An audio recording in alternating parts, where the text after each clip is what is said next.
Often we'll hear people say, I work so much that I didn't have hobbies. I don't really know what my passions are because I've worked so hard. My friends are work friends because all what I've done is work. I don't have a network because people come to me. We really encourage our clients to use the words "for now" at the end of the sentence when they're asked, or even when they think about what they're going to do next. I'm going to explore nonprofit options for now. There was this sense that people would value me differently. The retiring person thinks about what they're going to do, but they don't think about what their spouse or partner is, how it's going to impact them. Top 2 or 3 fears we see when they leave their big job. Welcome to the Stubbornly Young podcast for people in their 50s, 60s, and beyond who have a mindset that drives them to stay engaged in the world and relevant to the younger people in their lives. I'm Dave Tabor. I haven't got this whole Stubbornly Young thing fully figured out, and I'm frequently thinking about how to do this, what to learn, what to try, what to think. And to that end, in this episode, I'm joined by Leslie Braxic, PhD, and Mark Linz. They are the authors of Revealing Your Next Season, Reflections on 10 Years of Supporting Leaders Transitioning from Intense Careers to Fulfilling Next Seasons. They also lead a consulting practice called Your Next Season. Leslie and Mark, glad you're with me on Stubbornly Young. Thank you. Great to be here. Absolutely. Thanks for having us, Dave. You're welcome. The three of us are in different rooms. So, listeners, if we step on each other, that's just what's going to happen. But together you have built this business called Next Season. Talk about where that came from and, sort of how you serve your clients now. We recognize the need that executives we were working with were facing around what happens next, and the recognition that whatever this retirement thing is just doesn't really have any meaning anymore, but really that life is really a series of seasons, and that we transition from season to season in our lives. And this is a big transition when you transition out of your major career to what you're going to do next, worthy of noting, worthy of understanding, and worthy of supporting people through. And that's where we came to really name it Your Next Season. What is special about how leaders who had, say, intense, and you say that intense careers might approach their next season versus people who perhaps had, less intense careers? I think there are a lot, probably more similarities than differences between both. But with intense careers, you tend to have your identity in your job. You tend to work crazy amount of hours. You give up a lot of the things that you really need in the next season. And so, often we'll hear people say, I work so much that I didn't have hobbies. I don't really know what my passions are because I've worked so hard. My friends are work friends because, all what I've done is work. I don't have a network because people come to me, and so on and so on. So everything you need to really transition into that next season, you've given up because of that intense career. And so that's one of the real differences that we see, and one of the things we see pretty consistently.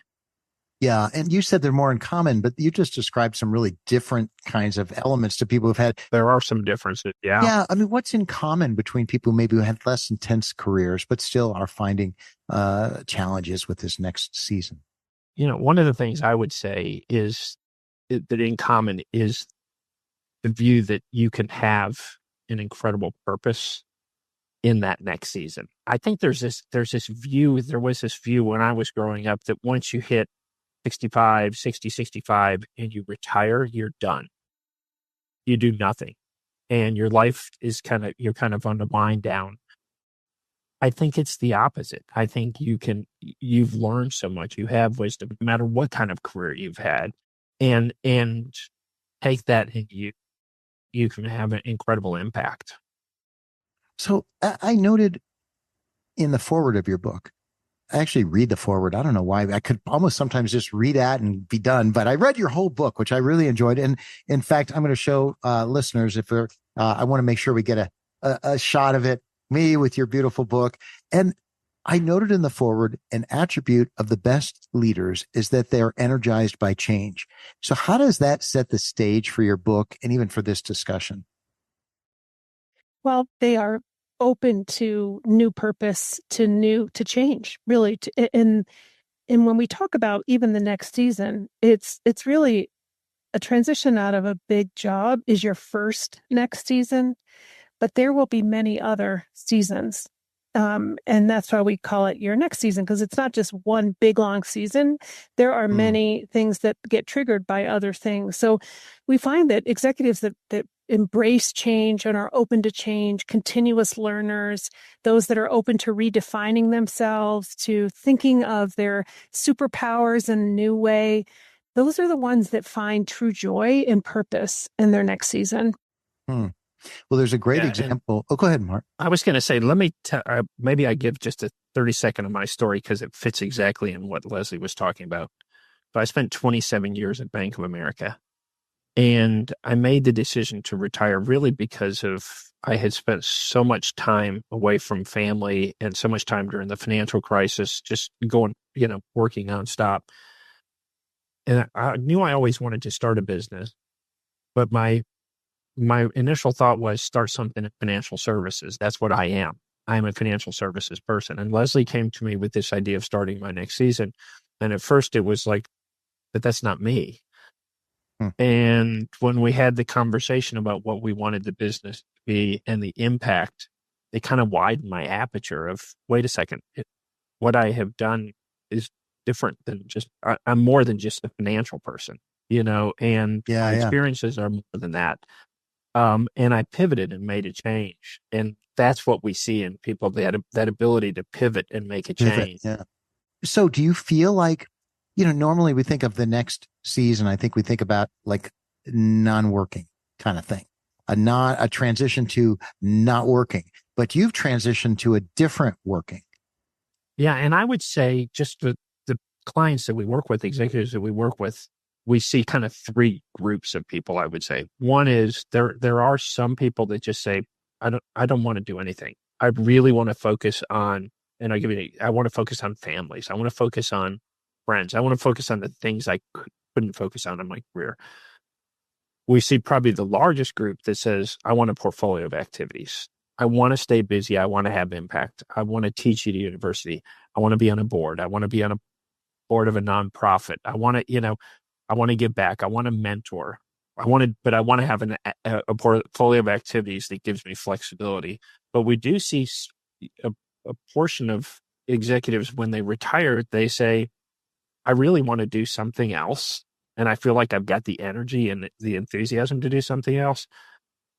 But I want to do what I want to really be thoughtful about what I want to Mm-hmm. do. Yeah. And so we Yeah. really see all three of those. Those three buckets. So let's talk about a shift in identity. I mean, one example in your book is Mark Shakin, who retired from bankruptcy law, became a nonfiction writer, and then wrote fictional thrillers. And I love his book. He's a great guest on Stubbornly Young.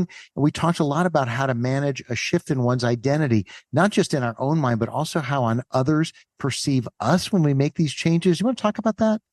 Sure. It's not uncommon that an executive becomes known by a job title or by a role that they played. When they introduce somebody, what do you do? I am treasurer of Bank of America. I am this, I am that. So it just becomes their identity and who they are in their community, and not only just at work, but outside of work. So when that goes away, there's this stutter step of who am I now? And how do I introduce myself? And it really, we work a lot with clients to help them define themselves, not by the job they held or the title of the job, but by their interests, their passions, what they care about, what they think about, and helping them to realize, who they are outside of work. So what might that sound like if someone had been even say like they've been a mail carrier or a cabinet maker? What might that sound like differently? That I have spent my life working with wood, and whatever they're doing next, I'm now teaching children how to work with wood, or Hmm. it's part of it is defining themselves not by their title, but by what they do. So I love to mentor young people, Or Mark, I wanted to start a new business. I wanted to be an entrepreneur. So he wasn't defined by being, a finance executive, but he was a person who knew how to solve problems, who loved making decisions, who loved to lead, who was drawn toward the unknown, who could, take chaos and create order. That's who Mark is. Yeah. That identity. So we talk about, Dave, the idea that the body of the arrow is unchanged. That's your career history, but the point of the arrow changes. So you might take those gifts and that strong, that wisdom, and now apply it to leading a nonprofit, or to volunteering, or teaching, or, just being more present with your family. Well, I was struck by, and I'm going to turn to you in a second, Mark. I was struck by Mark Shakin, because I'm like, I kept hammering on him, like, don't people think you are just sort of ridiculous going from a bankruptcy attorney to writing thriller novels, And I actually thought, well, is this going to be, was it somewhat embarrassing to tell people that this is what you want to do even before he was successful at it? So, yeah, I mean, you must encounter that all the time. It is hard because and let's go back to what Leslie was saying. What is the first thing you're asked when you meet most people? What do you do? You walk into a party, What do you do? And so all of a sudden you're not doing what you do. And that's universal amongst all of us, we all, and so then what do I do? Because often I found myself when I started the company, I would say I'm my former job was this, because it was my identity. Yeah. And then really kind of it had to reshape, because to what I was doing now, and to really who I was versus the job that defined me. Yeah. Is there a sense that people value you differently, or maybe not you too, but value some people differently because of this change of path? I'll speak for me. I think there was this sense that people would value me differently. I think what surprised me is that people didn't value me different. Actually, I would say in some cases valued me more. And I think the fact that the impact that my next season was having, the type of company we built, the care that we have for our clients, I'll have people come up and say, that's absolutely amazing, and I love that you've completely changed your career. I didn't expect that. I expected everybody to focus on my first career. But I think there is this feeling that that's what they're going to focus on, and it's not going to be the same, but it's, I think, sometimes even better. Yeah. Leslie, do women and men see shifts in identity differently? Do they handle it differently? I don't think there's absolutes that go by gender lines, but I think in general, women are known with a broader set of titles than just their job title. They're often the mother, their work outside of the job on behalf of the family or with the children. I think their portfolio starts earlier, without choice. They play a key role with the extended family. And so that remains, precedes the big career change. Yeah. But I think when you love what you've done and you have devoted your life to that change and that loss of identity is hard, regardless of gender. What about age? I think the good news is I think people see themselves as having more runway now, and so they're energized by it. We've been at this for 11 years. I've yet to meet the client that thinks they're about to perish, and that, that are kind of feeling as though their mortality is, imminent. It's quite the opposite. I think they're energized by how well they feel. Their excitement to focus on their health and their well-being, and to value that differently, and to be able to give time and space to that. Yeah. Well, last thought along these lines, and that is, I loved in your book the idea of moving through a mental transition using the phrase "for now." And so, listeners, this is like a tip in the middle of the podcast. This is like a tip. Mm-hmm. So explain that and how to use it. Leslie, I'll let you explain that. Sure. We really encourage our clients to use the words for now at the end of the sentence when they're asked or even when they think about what they're going to do next. So I'm going to explore nonprofit options for now. I'm going to volunteer and do this work for now. I'm going to explore some boards. I'm going to because of this, back to your very first question, Dave, because it is a first next season, once they're in it, it's like a tree and new branches open up and they meet new people and they discover new possibilities. And some of them might be actually more interesting to them than the ones that were presented initially when they started down that one branch. And we say, take 100% structure, have a plan, and be 100% flexible. Be willing to shift your plan because you can. Yeah, that whole for now seems like it'd be empowering. So you don't have to actually make hard decisions, right? It is. It It is. really is. And one thing, real quick, Les, that people say is when you go back to the introducing at a party, you walk up to somebody at a party and you say you don't know what you're going to do, or everybody wants to tell you what you're going to do then, which can be really tough. Yeah. And you should do this. But the for now gives you that freedom. Exactly like you said. Yeah. Question for you too. I mean, I think about, and I'm still working full time but I can see with the day when I won't be. And leaders are used to providing sort of wise input, being valued for their input and so forth. And, you have an example in your book from Leanne Carrette, and she's a former CEO of Boeing Defense, Space, and Security. I mean, a massive title. Right. And this whole idea of being able to provide wisdom and so forth, like, I hope I can. And I want to. Like, I've learned all this stuff. I've become so valuable. I want to share it. I want to impart it on my friends and family. But where do I put that? Where did Leanne put that?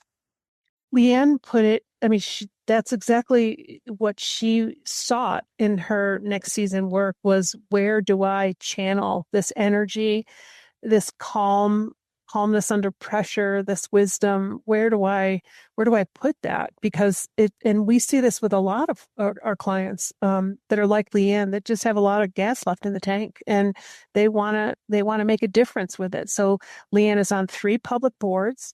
She's advising on a PE board. She's an executive at residence at her alma mater, Embry-Riddle. She has received several national awards lately from Air and Space. And she's a My Next Season advisor. She actually, about a year into her transition, because it was quite a dramatic transition for her, was, wow, how much people would learn from her experience and the wisdom she had amassed in that process. And I think if she were here, she would say she's as happier than she's ever been. But it wasn't a here to there. And that's the thing, that there is there's a crossover, and it's sometimes very painful. Well, and then Mark, there's on the other, kind of almost seemed different to me that you have another example, Jerry Thomas, who is the former chief diversity officer at Bank of America, who talked about recalibrating how one views their value. So is that different from what you just explained with Leanne? I wouldn't say that she recalibrated her value. I think it truly is her next season. I think she takes all of what she gained, her skinned knees, her successes, her joys, and I think she's repurposed them in new ways, and she's finding tremendous joy. She even entered a cake into, a county fair where she lives because it's something she had always wanted to do. We had a client very early on. She was one of the top executives at Vanguard. And when we really talked to her, like, what is it that you are most excited to do? She said, 5 years ago for my 50th birthday, my 4 daughters gave me a sewing machine. And it's still sitting in the box and collecting dust. And they gave me that sewing machine because they always heard me say I wanted to learn how to quilt like my grandmother. And so part of what we helped her do was to find, near where she was going to be living, where she could take lessons on that particular brand of sewing machine to learn how to quilt. And that was so thrilling for her. And she was being sought after by big boards. And it was really, in her mind, more of the same. But what Yeah. she really wanted was to honor something that was deep in her heart that she had never really been able to give the time and space to. Yeah. So I think there's things like that that emerge that can be honored in your next season. And that's part of the specialness of the transition time. Yeah. Hey, Mark, I don't know which one of you wrote this in the book, but you referenced learning from your youngers, which I thought was super cool. Cause like, how do you juxtapose that with sharing wisdom? To me, and Leslie and I both believe in this. A few things that I'll say here. One is, I being a lifelong learner is incredibly important, and it's incredibly important as we grow older to continue to learn. One of the things we hear that particularly executives miss or leaders miss is that intellectual curiosity, that constantly being intellectually challenged. Um, One of the great ways to learn that we often don't take advantage of is from the younger people, and, whether it be, we spend time with our team on, little things, how to do better PowerPoint presentations, Or the how use, not to. exactly, or the use of AI, pulling Yeah. in Yeah. people with AI expertise. Um, I joined the board of a startup that was an AI startup, started by a young person that I was mentoring, and I did it so that I would learn, Yeah. to help him, but to learn about artificial intelligence. It's that constantly desire to learn, but Yep. realizing the younger generation can teach us an awful lot. Mm. And that's something we both really believe in. Yeah. I'm glad to hear that. I'm certainly on board with that thinking. I mean, that's one of the whole premises of Stubbornly Young is to stay relevant to the younger people in our lives. And learning from them, I think, is probably a really good way to do that. There's so much to be gained. I mean, that's a generation that's hardwired to collaborate. Mm. I come from a generation where the companies would spend millions of dollars in TQM trying to teach people to work together and share ideas. The younger generation they're hardwired to collaborate, to share ideas, and to believe that they can learn from others and take that and apply it. I mean, just that alone is Yeah. is Yeah. is is worth so much, but that's just the beginning. There's so much to be learned and gained. You have another example in the book, and listeners, the book is really interesting in its format because each chapter is essentially some principles and a case study, which is really a wonderful way to digest this content. And another example is Doug Parker, and all these people are really impressive. Doug Parker was past chairman and CEO of American Airlines, and his next season had a really strong focus on public service, giving him new passion, purpose. You've described others in that way. But to what extent, based on all you've seen in this space, all the consulting you've done, is serving others like a key ingredient, almost a requirement to life satisfaction in a next season? Well, Mark and I believe it is, personally, at a personal level. And we each and together live our life and run our company with that belief. We definitely have people that come through that, that don't share that belief in the exact sense. And in no way do I think that means they won't find joy or happiness. But I would say the vast majority of people are excited to, give back in big or small ways. And I'll tell you Yeah. something, Dave, for a lot of executives, they've been, pitched to give money as a way of giving back for their Yeah. careers.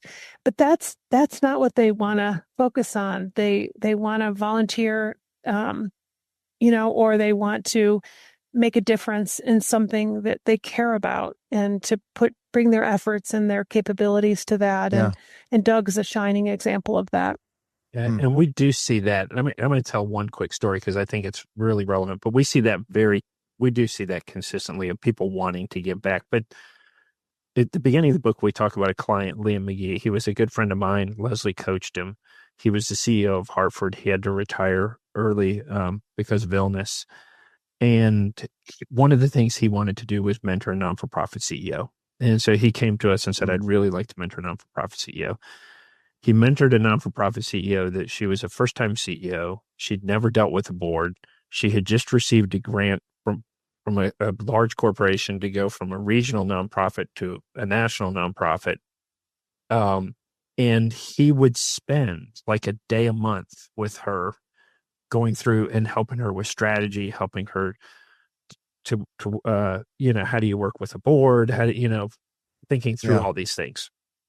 He was very vulnerable, very honest, um, right up until the time when he passed away. In fact, I think the week that he passed away at his hospital room, he spent a half a day with her.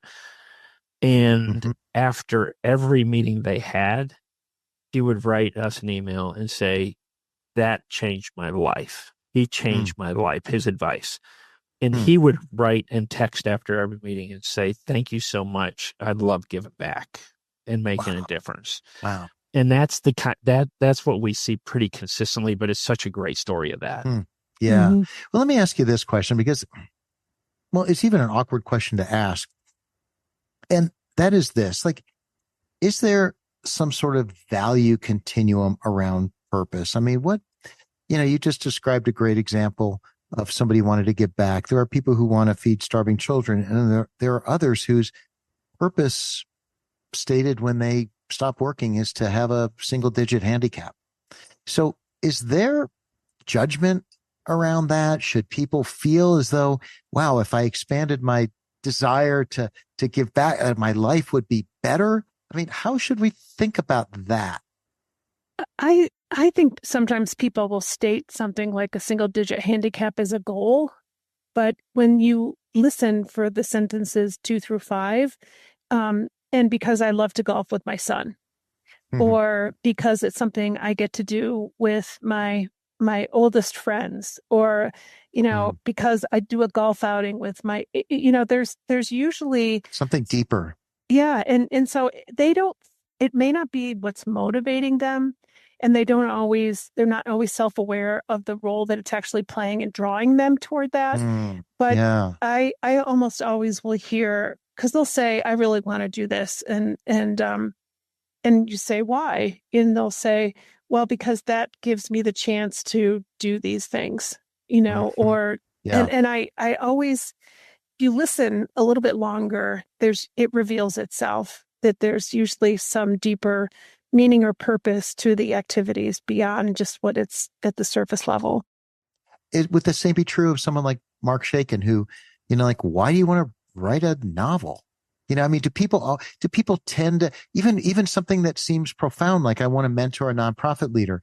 Is there something deeper that you talk about with these folks? Oh, yeah. I mean, where Doug Parker's idea for breaking down barriers came from, well, I mean, he had certainly cared about that initially, but where that surfaced in the process was an exercise that we work with clients on. It's called the What Bugs Me list. But Mm. we say, what bugs you? Like, what really gets under your skin? Like when you walk by a homeless person, does that stir your heart? Do you wake up and see snow in July and think, what's going on with climate? Like, what is it that troubles you? What is it that worries you? What lives in your heart that you really care about? And it was that. And Doug said, I'll tell you what, less than 3% of all commercial pilots are persons of color. You don't even need to have a college degree to be a commercial pilot. You need about $100,000 to go to flight school, but inside of 10 years, you'll be a millionaire. So if Mm. we had more pilots of color, it would change the economic landscape of our country. So he had taken attempts to work at that from his chair at American Airlines, but really was not successful. And so it was that identification of being an issue that he cared about that led him to take the next steps and put a white paper and a business plan and recruit, Mm. um, Yeah. Yeah. and to go after that. And it's amazing what they've done already. Wow. Mark, let me ask you about a couple of tactical things. One is, and you've got a chapter on partner framework, and we could do a whole nother session on just that. So we can't get into all of it, but here's what I want to talk about. That you're referring to really a deep discussion with one's partner about 6 or 7 topics of a next season. So again, without going to a whole framework, I mean, talk about the need to align or at least communicate around next season with one's partner. I think it's incredibly important. And I think that often the retiring person thinks about what they're going to do, but they don't think about what their spouse or partner is how it's going to impact them, or even often getting their input into what they're going to do and having that communication. And sometimes we don't even know how to communicate that. We're kind of go through and we plan the way we did in our business. Right. We plan out what we're going to do without ever having the conversations at all. And I think Yeah. we see that very common. It's incredibly important to think through and to have the conversation. We have a client that, and now he's an advisor, and I love it. He sat down and they put together a little, we have a video of them sitting next to a yellow board that they have sticky notes all over what they want to do and over the next couple of years. And they each have a glass of wine and they do it like once a quarter. They've made a little fun activity out of it in the glass. That's cool. But they talk through, here's what he wants to do. Here's what he wants to do. How can she help him? How can he help her? How do they both, what do they want to do together? How can they help each other accomplish, what they both want to do? He had been the executive. She really wanted to open an art gallery. She opened an art gallery. She ran it. He helped from the sidelines, her run it. But it's that understanding and that communication is so incredibly important. Well, I hope if we're all happy, right, at the end of this session, we'll agree to circle back and do a whole session on this partner framework. It really seems quite insightful. And but I want to move on because I have another question. Again, tactical, Mark. You have a section in the book about networking, and that really surprised me. And then it intrigued me because it encourages networking. And my first thought was like, I'm done with that. I don't have to do it anymore. I don't want to do it anymore. And then as I start thinking about it, I'm like, what a cool way to meet new friends, to have new stimulating ideas. I mean, is that where that comes from? Yeah, I think of it slightly different than the traditional networking. I think of it as building relationships. So that would be one thing I would say to start. It's incredibly, incredibly important. Almost anything you want to do in that next season comes from networking. If you want to be on a corporate board, vast majority of corporate board positions come from networking. Vast majority, if you want to teach at a university, vast majority come from networking. They don't, some come from searches and so on, but they vast come from networking. And it is building relationships. I mean, one of the things that is so important is having community, and you can lose your community when you leave your job, and having that, networking and building relationships, like you said, is so incredibly important. So to me, it's one of the most important things you need to do when you leave is to be networking. But it's often hard. It's surprisingly hard for people because we network when we're young and we kind of quit networking. Kind of coast on where you are. Yeah, exactly. And then you don't have to network in your job. Yeah. You don't. And all of a sudden you leave, and I'll get people that will come to me and say, okay, I don't even know how to network. how do I even start that? And, but I'll also have people that come to me and say, yeah, I decided I was going to start networking and I met so-and-so who probably could help me more than anybody in the world with what I want to do. But the great thing is we become great friends. And if they help me, that's a bonus, but I don't need them to help me. I just want their friendship. I built a relationship. And I think that's really the key. Cool. All right, a couple more questions as we wrap up. Stubbornly Young, as I mentioned, has a really strong focus on staying relevant to the younger people in our lives. For me, that means staying up on the changing world, particularly technology. Mark, you talked about being on a board specifically because you wanted to be involved in AI. But what's your experience, both of you, been about the impact of staying relevant to your clients, others' ability to actually have a happy next season? Is it just me, or is this a real pattern everybody should pursue? We would support your point of view, Dave. It's incredibly important. And I think it's one of the greatest fears when executives transition out of their core job is, will I still be relevant? And so part of what we try and help them find are ways to take and repurpose. We call them their superpowers, but to really so that they can continue to find and feel relevant. Because I think, and we see, I would say it's in the top 2 or 3 fears we see when they leave their big job, because they are a magnet, in the world is full of nails when they're in those big jobs, right? And then they lose that magnetic power when they step out, and it's, who am I now? And so they have to figure out how to make themselves relevant and how to pursue that. We think it's incredibly important. Mark, what would you add? No, I agree 100%. And I do think staying relevant and engaging with the younger generation and in general with what's going on in the world is so incredible. I mean, is so needed, not incredible, and it's so important. Yeah. Just to know, to dig in and understand and think about and so on of what's going on. Yeah. And the prior episode of Stubbornly Young, I had an expert on AI, and that was so fun for me. And I took some of his tidbits of advice about how to actually engage with it. It's been super fun. All right, last question. And for each of you separately, with all your experience helping clients now through the years plan for successful next seasons, some were retirement, some weren't. As you mentioned, there are a few different buckets. Like, what's the one thing that you think will be most important for you as you continue to look at next seasons? I think the most important thing is a little bit of what you've landed upon about relevance, but I think bringing a spirit of gratitude to whatever we do has a lot of underpinning of things I care the most about.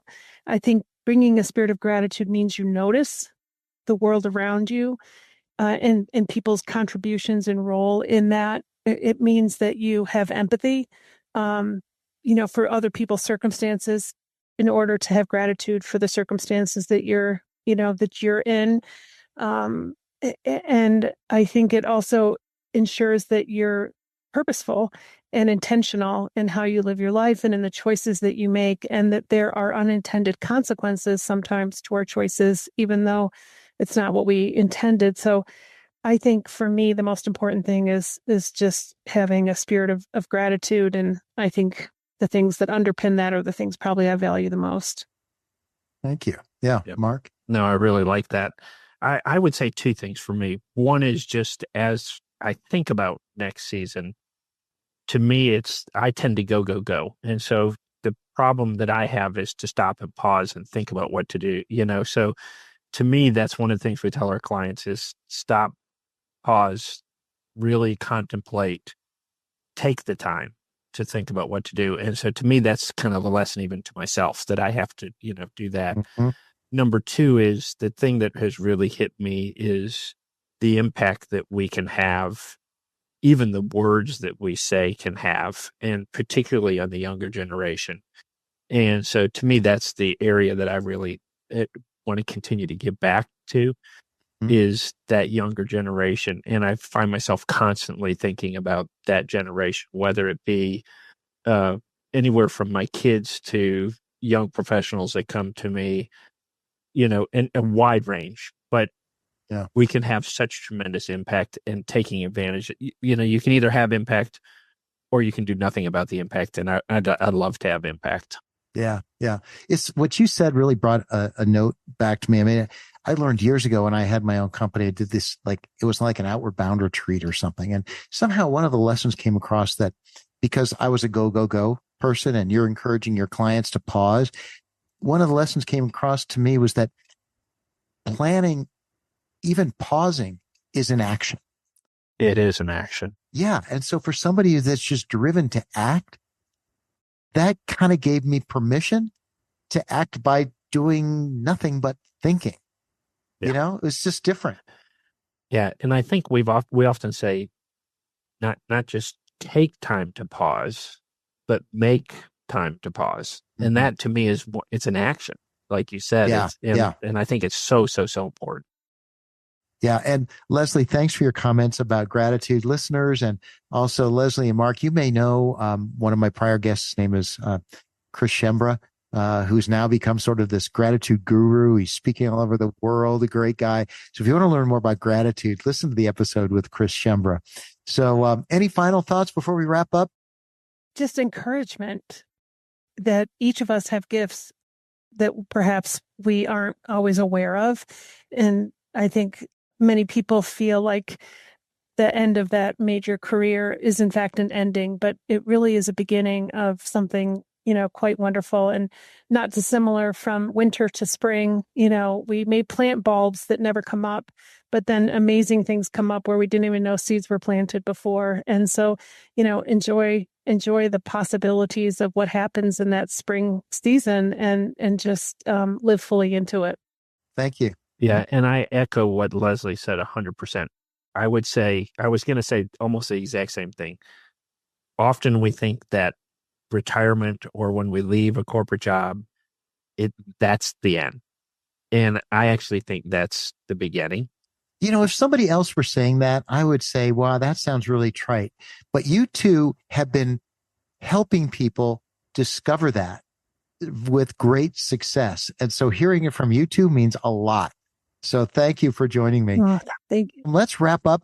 This is episode 19 of the Stubbornly Young podcast for people in their 50s, 60s, and beyond who want to remain engaged in the world and relevant to the younger people in their lives. Leslie, Mark, glad you could be part of Stubbornly Young. Thank you. Great to be here. Thank you for having us, Dave. You're welcome. And listeners, yes, their book is called Revealing Your Next Season. So I hope you'll check that out with more detail. I'm Dave Tabor. If you've got friends and family who are stubbornly young, please recommend that they give this a listen. And if you've got ideas for episodes and content, let me know at dave@stubbornlyyoung.com. Glad you've joined me on this journey.